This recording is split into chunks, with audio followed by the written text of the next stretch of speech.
Parliament में हमने कहा था कि कास्ट सेंसस को हम करवा के छोड़ेंगे, और हमने ये भी कहा था कि 50% की जो कैप है, जो आर्टिफिशियल दीवार लगा रखी है, उसको भी हम तोड़ के हटाएंगे।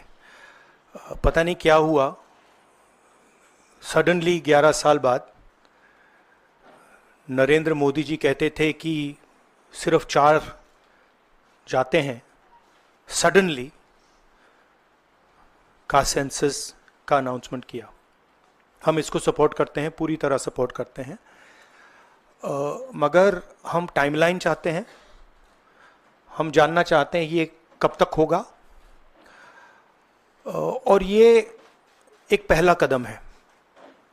तेलंगाना एक मॉडल बना है कास्ट सेंसस के लिए, और वो ब्लूप्रिंट बन सकती है।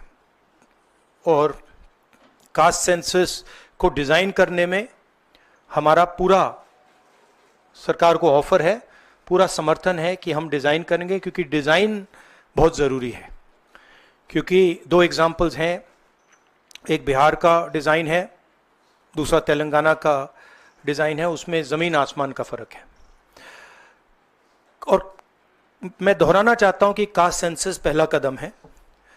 हमारा जो विजन है, एक बिल्कुल नया डेवलपमेंट का, विकास का पैराडाइम हम कास्ट सेंसस के माध्यम से लाना चाहते हैं।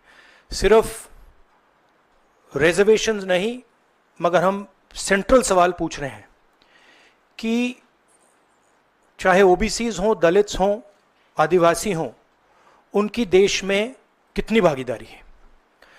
कास्ट सेंसस से एक प्रकार से पता लगेगा, बट कास्ट सेंसस से आगे जाना है। हमारे इंस्टीट्यूशंस में, संस्थाओं में इनकी कहां कहां पार्टिसिपेशन है, पावर स्ट्रक्चर जो है उधर कितनी पार्टिसिपेशन है, ये नेक्स्ट स्टेप है। और हम चाहते हैं कि इस डायरेक्शन में कास्ट सेंसस जाए। हमने एक और चीज कही थी, कांग्रेस पार्टी ने रेज की थी, मैनिफेस्टो में भी था, article 15(5). Article 15(5) is reservation in private education institutions.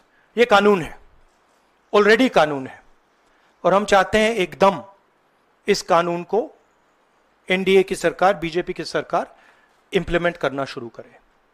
Census को डिले किया है और अपोज किया था, हम इसको वेलकम करते हैं, ये हमारा विजन है, इन्होंने अडॉप्ट किया, बहुत अच्छा।